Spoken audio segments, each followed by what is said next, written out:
Leksiyalarımızı davamlaştırmaz hürmetli vatandaş.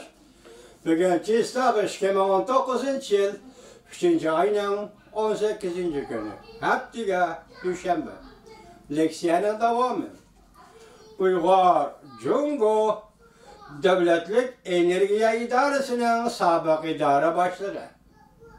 Yani 5 yılda Uyghur dep abdiken mavzuğa ben Uyghur dep aldım dana.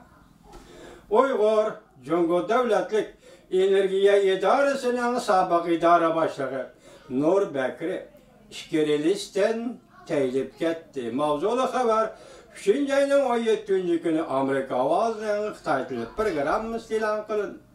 Haber bundak başlar. Cumhuriyet Partiyası Merkezi İntizam Tekşiriş Komiteti, Devletlik Teftiş Komiteti, haftanın 6. günü yani 3. ayının 16. günü, çünkü yani bu organın torbitede bir haber takattı. Cumhuriyet Devletlik Terakkiyat ve İslahat Komiteti'nin sabık partiya grupsının azası, muavin müdiri, Devlet Enerjiya İdaresi'nin sabık sekreteri, İdare başlığı Nur Bekri, intizamga, kanunga eğer xilaplık kılıp partiyadan ve hizmet eden, oğlan partiyadan çıkarıp etildi ve hizmet eden elip taşlandı. 58 yaş kirgen Nur Bekri növbette Cungo'da emel unvanı yokkur bolgan Uyghur emeldarlarının birisi idi. Hem hükümet işte de asallık millet işlerine çetilmeydiğen Uyghur emeldarlarının birisi idi. Bu dini o asallık milletler ayında emel tutan emezsin. 2015 yılı 1. ayda resmi Devlet Enerjiya İdaresi'ne emeldar bulup tayinlenişten burun onun kesbiyen Nur Bekir'nin kesbi hayatının köp kısmı Şinjan'da ötken. Yani müstemlike Uyguristan'da ötkenlik. Kayta Uyghur Abdülmraylık hükümet reis bulup saylangan. Ötken yıl 9. ayda Merkezi İntizam Tekşiriş Komiteti ve Devletlik Teftiş Komiteti haber tarqıtıp Nur Bekri intizamga kanunga eğer xilaplık kılganlıktan tekşirilip otudu dep görüstülgen. Haftanın 6. günü Merkezi İntizam Tekşiriş Komiteti ve Devletlik Teftiş Komiteti'nin alakadar torbiyeti de mundak değildi. Nur Bekri teşkilat organlarının tekşirişi bilen karşılaştı. Açgözlük bilen çirikleşti. Rahat feragatki berildi. Ailevi çirikleş bilen meşgul oldu.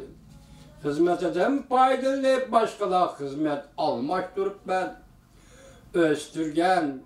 östürdü ve özünün yakınlarını östürdü. Karxana başkuruş, şirket başkuruş, kan mesulatlarını erişik atanlık cihetlerinde başkalarına yardım verip, oraya tuqqalları arqılıq köp miqdarda baylık qeygib oldu. Nur Bekri Şinjan'da köp yıl vazife tükenmezgilde, Beijing dairlerinin Uygurlarını qattiq başkuruşunu kolluğa. Dini itikattan ibaret bu radikal ideyalarını qat'i tazılayımız deb, zoravallarını qattiq bağıştırışını teşebbüs kılgan. Şunlaşqa, bazı Uyghur kişilik hukuk qovduğucuları, yoki kişilik hukuk qovduğucu zatlar tarafından Kompartiyanın qorchig'i Uyg'urlarga vakillik qilolmaydi deb ayblangan. Ol Kutsi gazeti Nur Bekir'nin o'tgan yillar tekshirishga boshlanganligi to'g'risida obzor e'lon qilib, mundaq ko'rsatdi. Uni tekshirish bilan keng ko'lamli munozara qo'zg'ayotgan Jungoning Shinjan qaratgan siyosiy o'tirisida munosabat yo'qdek qildi. Növbetdeki Şinjan siyaseti bilen Nur Bekir'den bu qatim kişi doğrusu oturdu, münasebet yo'qdek qildi deydi. Rast shundaq bo'ldi. Lekin xalqaro jamiyat hozir Jungo hukumatining Şinjan rayonida majburiy yo'l qo'yayotgan qayta tarbiyalash lagerlari to'g'risida bargan sari diqqatni og'dirayotgan bir vaqtda xabarlarga asoslanganda 1 milyondan köprek Uygur ve Kazaklarının qayta terbiyeleş lagırga nazarband kılınğanlığı bilindi.